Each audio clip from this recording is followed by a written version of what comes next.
Hey, welcome to the galley. Living on board is not an only cans experience. Today I'm going to show you how I manage all the food on board, open every single hidden compartment and take everything out to show you where I store it, what I buy and the kinds of things that I cook with it. At the moment we're living in the marina, so we are able to go to the supermarket pretty regularly and it is accessible, but it's not always like that. So let's get started.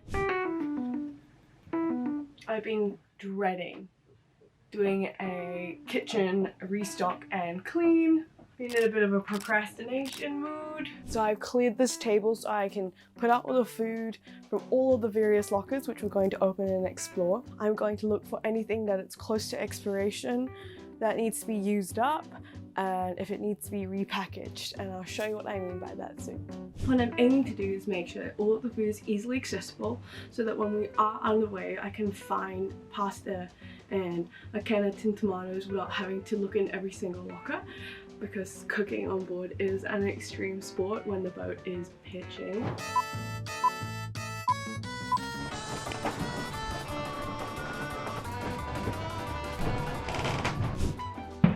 In the bench locker, I have this plastic container which I call small cans and jars. I have things like this which I haven't processed that need to be de-labeled.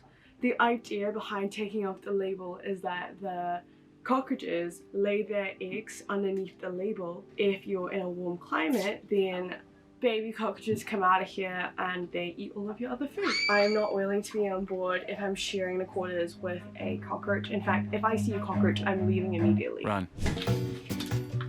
That being said, I have been fairly slack with my packaging on board. There's this. This is a great example of what not to have on a boat because it's cardboard. So the moment this gets wet, it's the end. I do have a few pasta types that I really like that only come in cardboard. I know waste-free, plastic-free wise, you might think you want to go for cardboard piece of packaging, but in the long run I think it's all going to be depackaged anyway. It's not like you're going to be throwing the cardboard over the side. Well, we do not do that. Additionally, you can imagine the paper packaging is pretty porous. On a boat, the humidity can be wild. In fact, I've had to turn off the dehumidifier so I can talk to you without having the white noise in the background, but I am sweating. Water, obviously from the ocean, and the heat of being on the Costa Brava is so much. When I'm taking everything out, I'm also doing a visual inspection. I'm not sure if you can see that, but the can has sort of started to leak. Why that might be happening, it could be too hot for it, it could just be a bad can, it could be that salt water has gone into the can and compromised it by rusting the metal on the outside. I'm just going to check to see if that's truly a leak from the can itself or maybe salt water that's gone into the can and deal with that appropriately. Okay, I think it's alright because it just rinsed right off. It was salt water, which is another thing to probably be concerned about, but I'll talk to the captain when he gets back. The other thing about labeling cans is that once they're inside the containers, you can easily see what's what and you don't have to open every single one up in order to work out what it is. We have our first mystery can with no label. So it seems like there's something solid in there. It could either be corn or it could be, well, I don't think it's coconut milk because it feels solid. It's good for a mystery can.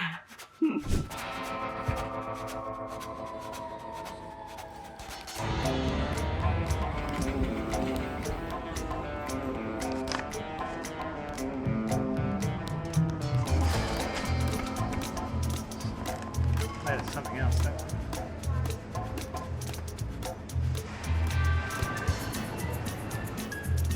Oh, milks. The one?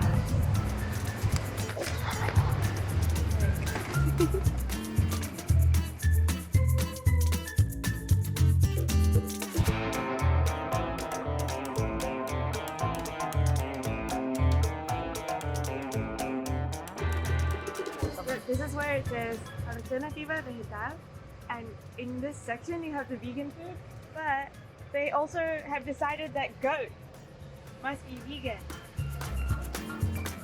Oh, it's so big. Shall we begin?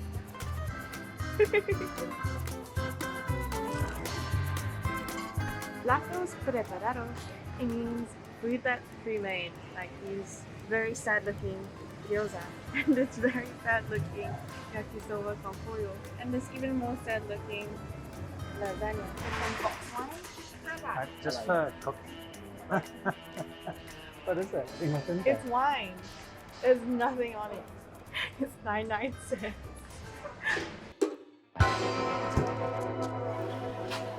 Hola. It's a streaming? I just got it, so I'm not really sure if it's even on. You are a streamer? A swimmer? Oh, I just started making YouTube videos. Vlogs. Yeah. Okay. Which channel is... I can write it down. Are you famous or... I don't think I'm famous, Okay. but maybe I will be. Where are you from? New Zealand? Nice to meet you. Nice This to is your meet you. pen.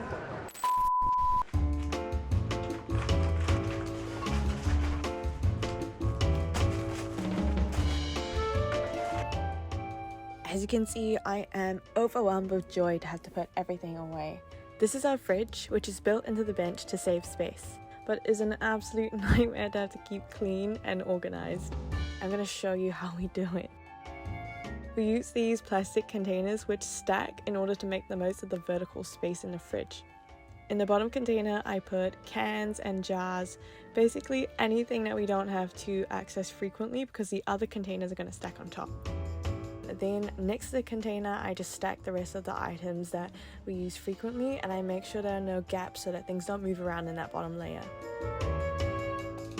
In the next layer, I usually store long life vegetables like this cabbage that I'm struggling to cut in half. Sometimes I go further and I pre-cut the cabbage into serving size portions. It's all about making sure things are easy to access and easy to use.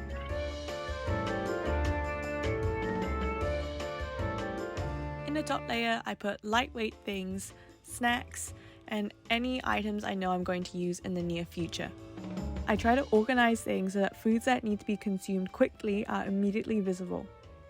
I don't want things to be forgotten and then go to waste in the fridge, so stacking the fridge like this means we know what needs to be eaten next. We also have a fruit hammock that holds fresh vegetables and things that don't have to go into the fridge right away. Fresh market goods will sit here until they need to be refrigerated to stall their ripening. I've emptied out this locker except for a few things which I'm happy with. So we've got some cornstarch, crispy onions, sugar, miso and Marmite, and we've got this fish seasoning. We don't really catch any fish, so this is gonna have to go. Also in here, surfaces get sticky, you spill stuff, and I'll be cleaning all of that out. The last thing I want is to let all of this food go to waste, so I do this every 2 to 3 months to make sure that things like this don't become forgotten. These are some bickies that I found that I have never seen before in my life. So if it's out of sight, it's out of mind, and then I'm not thinking about how I can use it, make better dinners, stop things from going to waste on board.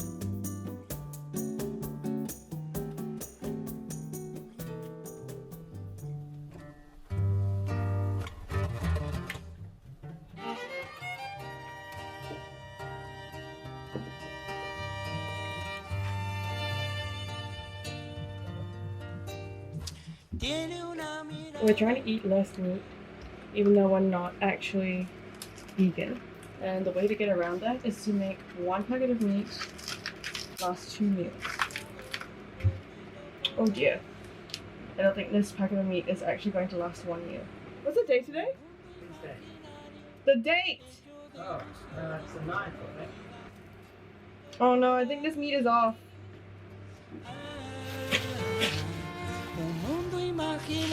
Well, that makes things easy. It's going to be vegan. I do have these, which are soy chunks, but I've never tried them in Japanese curry. I'm sure it tastes delicious, so let's give it a go.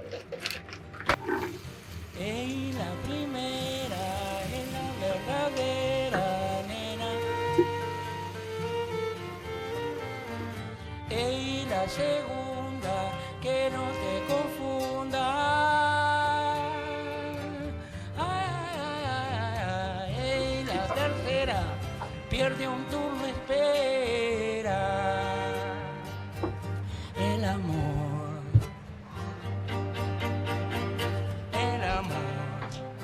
todo tiene un tiempo. bolsillo tenemos la alegría